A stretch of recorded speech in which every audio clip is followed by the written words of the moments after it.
Good morning. Again, my name is Kory, and I'm honored to be here, glad to be here with you all. I made a reference in the Bible class time that, within our fellowship, within our brotherhood, that it's not hard to find people that you know, and as more and more of you have come in and filed in, then I see more and more faces that are familiar, and so it's so good to be here again and worship with you. So if you'd like to follow along with us, we're going to be in Luke chapter 18. I want to read this to you, and then I want to kind of look at it. So Luke chapter 18, beginning in verse 9. Also, he spoke this parable to some who trusted in themselves that they were righteous and despised others. 2 men went up to the temple to pray, one a Pharisee and the other a tax collector. The Pharisee stood and prayed thus with himself, God, I thank you that I am not like other men, extortioners, unjust, adulterers, or even as this tax collector. I fast twice a week, I give tithes of all that I possess. And the tax collector, standing afar off, would not so much as raise his eyes to heaven, but beat his breast, saying, God, be merciful to me, a sinner. I tell you, this man went down to his house justified rather than the other. For everyone who exalts himself will be humbled, and he who humbles himself will be exalted. I love the fact that Jesus teaches a lot of times using parables. We had a little technical difficulty earlier. We had on one screen and not on the other, so I don't know if it's not up there. I apologize, but we'll try to get it going. But Jesus teaches using parables. He teaches using stories because that's easier sometimes for us to understand. Sometimes it's just easier if we hear it in a story. As teachers, or if you work in education, it's an object lesson. A way to see something, see it make sense. For science teachers, it may be an experiment. It may be something that you can put your hands on and see to make it make sense. For the study of literature, which a lot of what Scripture is, it's an idea of putting faces on lessons. And so Jesus teaches a lot of times using parables. He kind of tells them a story to kind of get their reaction, to see what they thought. Because it's easier to kind of get involved in the story. And so he uses this opportunity once again to teach a parable.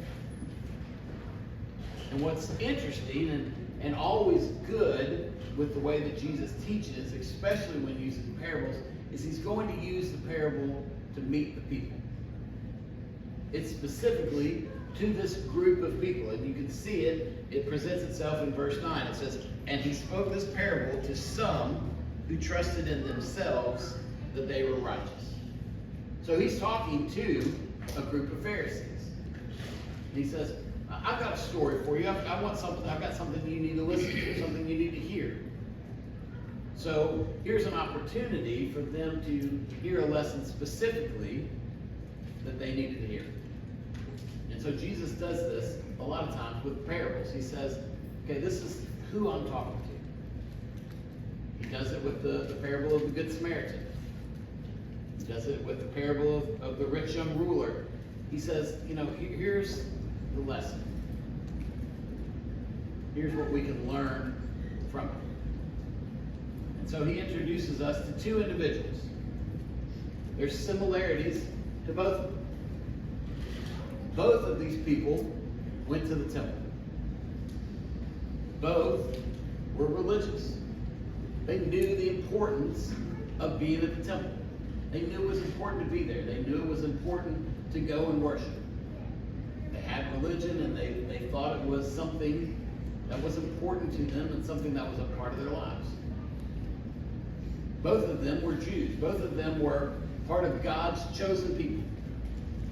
This was not a story where one is a Jew, and one is a Gentile, and one is a Jew, and one is a Samaritan. They're both Jews. They're both religious, and they're both where they're supposed to be. They were both there at the temple. And the temple for the Jewish people was different in a lot of ways than church. In a lot of ways, the temple was a center of their life.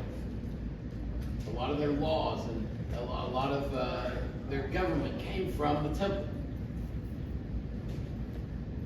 But it was also a place to worship God.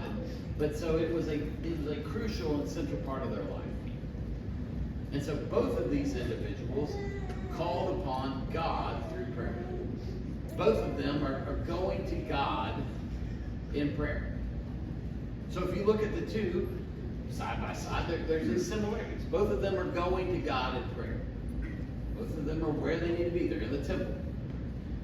Both of them are part of God's chosen people. And both of them knew the importance of talking with God, of being religious, of being with God. And so you think, okay, hey, we've got an even playing field. Now I understand, I've got the players, it's an even playing field. Both of these guys are doing what they're supposed to be doing. But if it was that simple, then it's not much of a pair. So we need to look a little deeper into both of these people. The Pharisees. The Pharisees are people now that we understand in a different light than the people of that time did. The Pharisees were respected religious leaders. People admired them. As Christians today, knowing how the story turns out, knowing how the story of Jesus happens, we don't see the Pharisees as heroes. We see them as villains, as antagonists. But to the people of these days, when you talked about the Pharisees, you were talking about some well-respected people. These were people that they knew their stuff. They went to the places of worship. They went to the temple. They prayed. They spoke to God. And everybody looked up to them. If you had a dispute, you would say, okay, hey, what do you think the Pharisees would say about this? Let's ask them. So many times when Jesus tells these parables and tells these stories, he's speaking to this group of people because everyone was around listening to them. They would handle civil disputes, legal disputes, religious disputes. And man, if they said it, everybody goes, oh, okay, that's really some good stuff. Those Pharisees, they know what they're talking about. They were very meticulous. They knew God's law, and they were very particular about the way they kept it. The Pharisees, when talking about keeping the Sabbath, were the ones that said, okay, let's set up a rule as to what you can do on the Sabbath and what you can't do on the Sabbath. Because God gives Moses this commandment, honor the Sabbath day, keep it holy. Okay, makes sense. It's simple. And then the Pharisees go, well, what do you mean? What do we do? Okay, we obviously, the Sabbath is the day of rest. Okay, we'll rest. Okay, well, what can I do? Can I do this? Yeah, that's fine. Well, can I do this? They had to get it. They had to be very legalistic about it. I need to know that I can do this and this and this and this. In Israel, even today, there are parts of the country where devout Jews, they have what's called a Sabbath elevator or a Shabbat elevator, where if you get in it, you don't push the button, it stops on every single floor. Because pushing the button would be entirely too much work. And so it's like we get kind of mixed up in this. This is the same thing Jesus says to them when he's talking about a lost sheep. He's like, hey, if it's the Sabbath, you're gonna go look for your lost sheep. And they're like, naturally. And then they're like, but you can't heal people on the Sabbath. And he's like, it doesn't make any sense. They were the same people, and when his disciples on the Sabbath are walking through a field, they're taking pieces of grain and rolling them in their hands and eating them. And they go, hey, you guys are putting a lot of work in there. You can't do that. You're working on the Sabbath. And they go, we're just grabbing something, rolling our hands and eating it. And they're like, no, that's work. And so when they said something, people said, oh man, they really know what they're talking about. They're very meticulous. They're very legalistic. And everybody admired them. They had robes that they would wear, and they were really well adorned and fancy. Working at Nashville Christian, at graduation, we have to go on stage and we have to wear our graduation robes as teachers, which I had no plans to go into education when I graduated, so I don't have a graduation robe. So, I have to go to we have a skit that we do on Sunday mornings for our kids that we call Kidspiration, and we kind of do little skits. And so I have to go in there and grab a robe, a graduation robe that we have, hanging in there every graduation time. But the people that I work with, depending upon your level of education, your graduation robe has different sleeves and different shawls and different cords and all these things, and it's to say, hey, this person is really well educated. So if you're a doctorate, or if you have your doctorate, you have a fancy hat and a different thing, and it goes, oh, they really know what they're talking about. And if you've ever had the privilege to sit through a college graduation or sleep through one, then you've seen people in these big ornate robes. And the Pharisees wore these around, and they had tassels that they would hang from their arms that showed, like, oh, this guy knows what he's talking about. He's very smart. In the Old Testament, they talk about binding the words of God on your hands and your forehead. And really, your hands and your forehead was how you represented your mind and your power.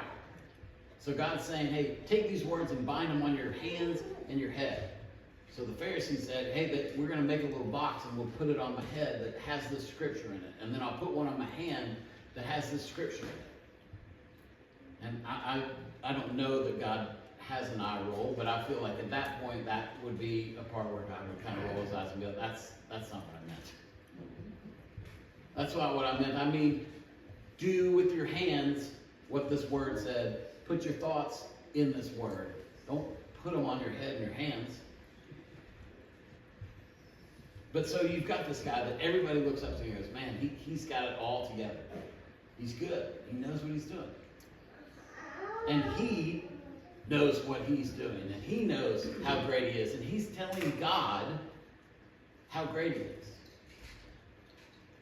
I can't imagine that level of arrogance. Although I'm sure sometimes I've been guilty of it. Of saying, well, God, I'm trying to do the right thing. I'm trying to do this, and I'm trying to do this, and help me with this, please. But this guy says, hey, I'm not like these people. These people, ugh, I don't know what they're doing. And then he lists his criteria again. I fast twice a week. I give tithes on all I possess. So he's saying, hey, look, I'm doing what I'm supposed to be doing. All these things you laid out, I've done them. Look at how great I'm doing.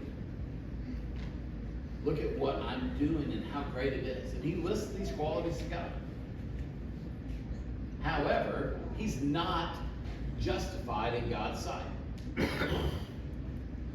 God doesn't look down and say, oh, okay, wow, you fast twice a week. That's amazing. You can't tell God, the God of the universe, the God that creates manna for his wandering people, how great it is that you don't eat twice a week. You can't tell the God of the universe that carved out the rivers and the valleys with his hands how much good you're doing. Because he's not justified by what he's doing, by what he does. And so we can get caught up in that. And we can get caught up in being religious, but not being right. And that's a strange thing to say, and really with the parable of the Good Samaritan, that's the same idea, is you can confuse being religious with being right and being on God's side. Saying, okay, I've got to do this and this and this and this, and then I'm good. And you can miss God based on the religion. And that's not to say, I always, again, I'm working with youth and teaching, I always hesitate kind of expressing that view. It's not to say that religion is in any way bad. It's not.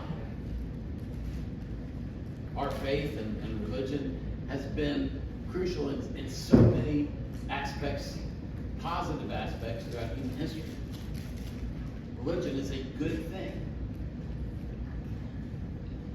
But you can get caught up on, hey, I do this and this and this, and miss the crucial parts. The Levite and the priest that passed by the person on the side of the road thought they were doing the right thing.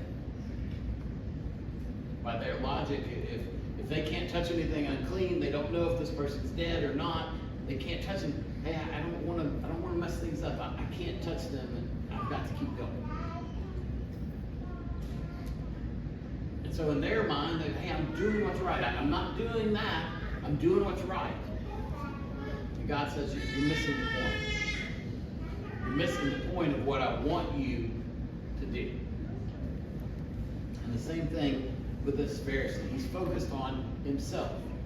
His prayer is I, me, look what I'm doing. It's pride and self-righteousness, and it's destroying his relationship with God. Because he has to focus on himself. Look what I did. Look what I'm doing. This is such a big deal, God. You should be so proud. You should be so happy with what I'm doing. And his pride gets in the way of his prayer. Tax collector, again, similar story. He goes to the temple. He goes there to pray. But his demeanor is completely different. He's hanging his head. He's not looking up to heaven because he knows, I'm not there. His eyes are shying away from God because he knows that he's not good enough. He knows, I can't believe I'm here. I can't believe I've done this life. Tax collectors, they're not good people. In Scripture, the reason that they're listed along sinners a number of times, people list sins and they go, and tax collectors. Years ago, when I first got married and my wife and I lived in Pennsylvania, we lived next door to a person that their job was literally a tax collector. And I felt bad for him. It's like, man, if you knew what we say about you in church every Sunday. But it was different. It was different in the time of Jesus. Number one, they were working with the Roman government, which to the Jews at the time was just a betrayal and a tragedy. But also, they all collectively kind of took something off the top. They said, okay, here's the taxes that we're going to take to Rome, and then here's my cut. And this was just kind of a known fact that they did this. And so maybe this tax collector was like, hey, I'm not going to do that anymore, and man, that's really terrible, and I shouldn't be doing that. And he'd gone a long time, maybe a year, maybe longer, and he hadn't done it. And then he was like, hey, listen, I need to do this, and he takes it again, and he realizes, oh man, I messed up again. I thought I was over this. I thought I was past this. So he's not looking up to God. He's like, God, I'm not worthy to be here. He's beating his chest, saying, God, be merciful to me, a sinner. Man, we've all had those moments when we just have that frustration, that rage, where we want to punch something or hit something. Hopefully not that microphone, but you just get angry and you want to hit something, and you might beat your chest or you bang your hands on a table or something like that. It's a frustration. He's discouraged. He's defeated. God, just be merciful, because I'm not doing it. I'm not getting this across. I'm not doing what you want me to do. Be merciful on me. I'm not that guy. I'm not the person. Be merciful on me, a sinner. And So you see these two people from the outside. And Jesus is giving them this parable. He's telling them this story. And then he says, I tell you, this man goes down to his house justified. Not your Pharisee, not the guy that did everything right, but the guy that did everything wrong. It's hard for us, especially in the world today, and the way that we look at things is I have to be the best. I can't mess anything up. And so we view sometimes our faith, our religion like that. Like, okay, if I do this and this and this and this, then God's going to be happy with me. Then God's going to be proud of me. We don't want to let people down. We don't want to let our families down. We don't want to let our parents down. We don't want to let our kids down. So we try and we push and we push and we push. And then we fail. We feel bad. Oh man, I screwed up again. And so we think of faith like that. Like, oh, listen, I'm trying. Oh, I sinned. God doesn't like me. God's frustrated with me. And again, this is one of these things, we talked about this sort of in class, but you view it differently as a parent. Your kids will frustrate you, will disappoint you, but it doesn't change the love that you have for them. And there's a lot more power in realizing that you're wrong and saying you're sorry and saying, forgive me. That's a hard thing to say. I'm sorry, I messed up. We like to shift blame and shift focus and say, well, it wasn't my fault. Things are really stressful and da-da-da-da-da-da. But it goes a long way, and it goes a long way with God. God doesn't want to hear how great you're doing, because he knows that every single one of us have got those skeletons in our closet. Every single one of us have those things that we're not doing right. God is saying, hey, come home. Realize that you are a sinner. Realize that you've messed up. That's fine. God doesn't want us to continue in sin. He's not saying that, but he said, hey, listen, you messed up. Come home. Come back. God is a patient and loving God. And so this guy who says, I'm a sinner, forgive me, goes down justified. While the Pharisee continues to be thinking that he is without fault. So lessons we can learn as we kind of wrap up, we got to be humble ourselves, and we've got to humble ourselves. Life has a way, a lot of times, of humbling us. Don't let it do that. Be the first one to be humble ourselves. To say, okay, listen, I'm not perfect. I think a lot of it, people will be angry with the church with hypocrisy. Say that we say things and we say one thing and then we do something else. I think humility goes a long way to deflect that. Say, you know what, I'm not perfect. I have sin, I have stuff I've got to work on. I'm not perfect. And humbling ourselves goes a long way to bring people to Christ, but to bring us closer to Christ as well, on a personal level. And honestly, there's a lot more probably Pharisees in the world today than tax collectors. There's a lot more folks that get up there and say, well, I do this and I've tried this and I go to church this many times a week and I do this study and I read this book and I've read the Bible this many times and that's all good. That's all fine. I'm not trying to dissuade you or discourage you from that. But be like the tax collector. Realize that you can't brag to God. Do we sound like that Pharisee? I've caught myself a lot of times being like, ooh, I'm sounding an awful lot like that Pharisee.